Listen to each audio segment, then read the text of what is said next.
We are the Kentucky Alliance Against Racist and Political Repression, members of the community, Save Our Schools, Dear JCPS, and we are here to voice our concerns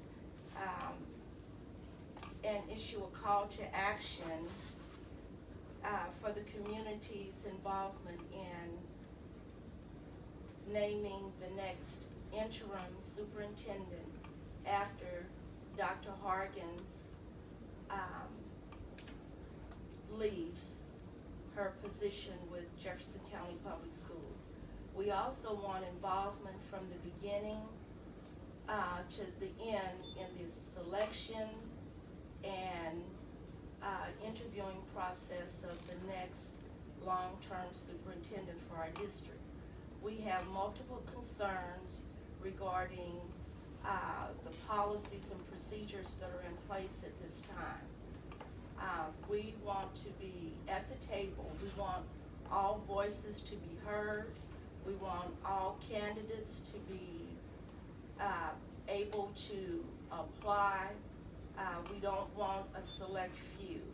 We want a diverse group, and I am not the only voice.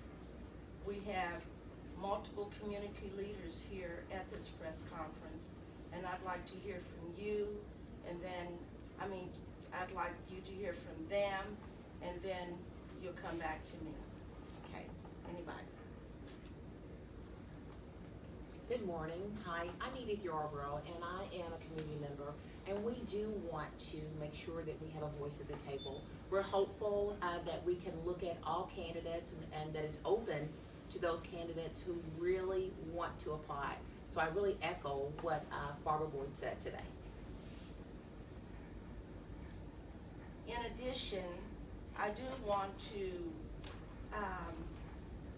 ask the district to be very careful when they select the interim superintendent, that they hear our voices, that they don't just, and when I say the district, I'm talking about the Jefferson County Board of Education members, each and every one of them. We have a lot of friends on the board. We want them to consult with the Kentucky Alliance, Save Our Schools, Stand Up Sundays, Black Lives Matter, and other communities, especially the NAACP. They're not here, but they are very important. So is the Urban League. They're not here, but we are very anxious to talk with them and organize with them because we all want what's best for our children.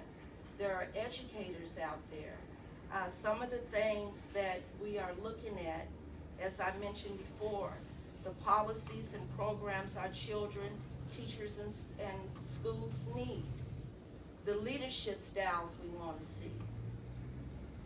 We want to hire the person who fits that criteria. We want strict attention to student achievement. We want minority student retention. We also want more minority teacher retention. And we want to look in our own backyard to see who's favorable. Sometimes you can't see the forest for the trees. We have very capable, qualified people right here. Equitable schools. The West End schools, even our low-performing schools, should have everything the high-performing East End schools have. The leadership styles we want to see. There's no one-size-fits-all. You should not be able to walk into one classroom and see the same thing going on in another classroom because we all don't learn the same way. As long as the content is the same, the way the delivery model is, it could be, a child could be turning flips, but you can't say they're not listening. Maybe that's how they understand. Classic example, Akila and the Bee. How did she win that spelling contest? She jumped rope, she patted her thigh, she did whatever mnemonic that she could come up with in order to learn. And we have to look at that, and we have to take that into consideration. You know, some of us have to move. And then we reserve the right to add to anything that we've said so far. And with that being said, is anybody else? Robin Bellamy is an executive board member with the Kentucky Alliance. I think this is one of the first processes is us as being part of this community, of taking back our community. These are our children as well as Jefferson County Public School System children. And we need to put an input in how our children are learning, because it's a process, they're like they're going backwards instead of forwards. And I think this is the first step that we should do in our community, instead of taking back ownership of our community and helping our kids to push and excel further as part of the city of Louisville, and to see Louisville progress with our children as they grow older. Oh, one other thing is very important. Jefferson County Public Schools, when you set your meetings, you need to set those meetings where we can attend, because a lot of us work 2 and 3 jobs. We can't attend those 9 o'clock meetings. We might not be able to attend those noon meetings. We might not even be able to attend those evening meetings. But if you have multiple meetings at different times and different locations, and we want to be in the committee meetings, not just those public meetings. We want, when we come to those committee meetings, we want to be able to speak. We don't want to be observers. We want to speak. Anybody else? I'll just echo what Barbara said. Gay Adelman with Dear JCPS.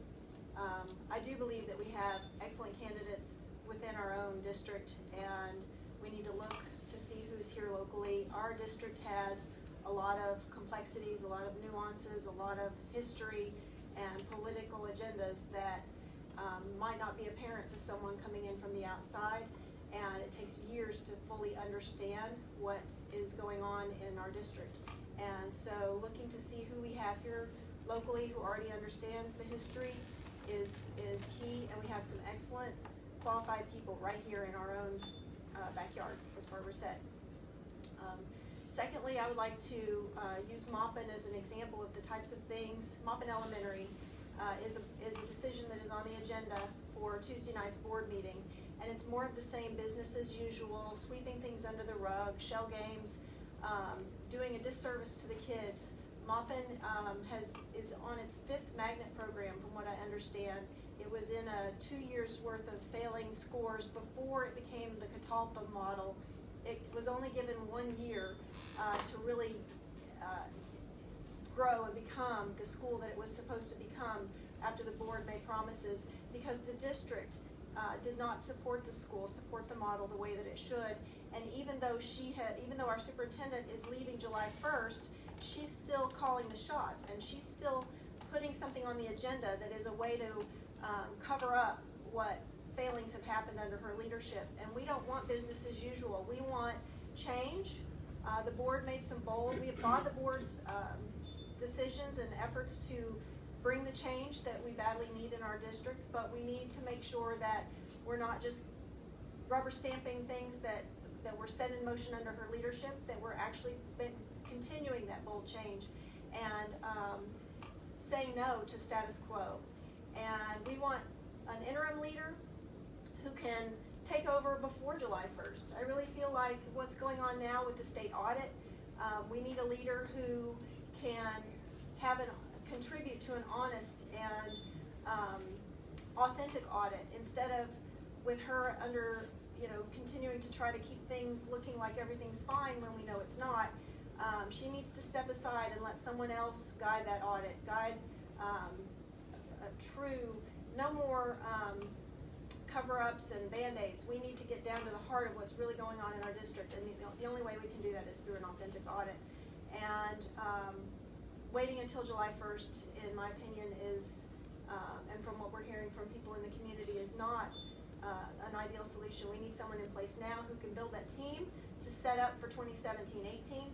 May 15th is a critical date in the district with non-renewals and transfers, and if that date passes with her still in leadership, then whoever takes over will be running with her team instead of the team that they craft. So our organization has been very involved in as has Kentucky Alliance, has been very involved in communicating concerns from the stakeholders to the board members, and they've been receptive, and we appreciate that.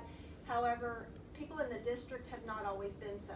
People in the district administration inside Van Hoos have labeled us, shut us down, lied to us, distracted the issue. And we want to make sure that whoever is the interim leader is someone who has been open to having those meetings, open to having those discussions, willing to have frank and honest conversations with the stakeholders about what's truly going on, not telling us that we're imagining that things are happening, or not telling us that it's a unique situation. So that person needs to really be somebody who's been approachable and part of the solution all along. And then longer term, we need someone who's collaborative. We need someone who is willing to be out in the community and listen to the concerns of the stakeholders. So we want to really be part of that conversation along the way. We don't want alternative facts, and we don't want fake news. We've looked at this Mickey Mouse show that's on TV all the time, and that's not what we want. We want real change for our students. Our kids are brilliant.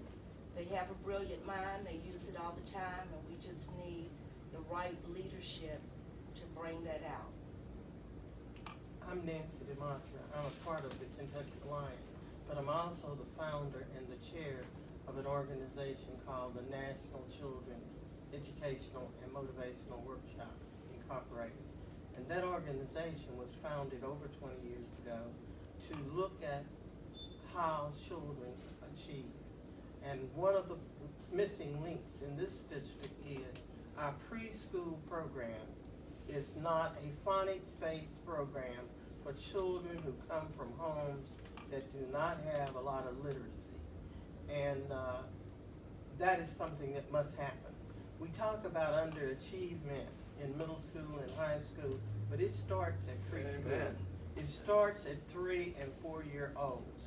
And if we do not do what needs to be done there, then the children will always be behind. When a child starts kindergarten 2 or 3 years behind, it doesn't suddenly disappear. That continues. And as the child gets to 5th grade, he may even lose another year. So he may be 4 years behind rather than 3 years behind or 2 years behind. And moving to middle school, that creates another problem for the child when he's underachieving. And I know that children can learn, because all of my teaching career, I worked with high achievers along with children who were not achieving and was able to get them to achieve. I'm Tom Moffitt, and a longtime resident of the West End, and have had 3 generations of children in the JCPS schools. For 50 years, we've been talking about getting equity in this school system, and it still hasn't happened. I'm tired of it, and we've got to find a superintendent, an interim superintendent, and a permanent superintendent who are determined to change this, who will do whatever it can to motivate this whole community, because the superintendent can't do it by themselves. But the superintendent has to be a team leader who can mobilize this whole community to get it done, and needs to know that it can be done. If it takes more resources, if it takes more taxes, if it takes more involvement, but we need to have our children, as Nancy said, we need to start early and catch it before it's too late. And we need to be willing to change the situation in our disciplinary system, where it's not what you do, but who you are. Because that's been going on for generations, and we talk about it, but we don't change it. In the current proposals. The superintendent needs to really get behind what is already on the books to get it changed. Thank you.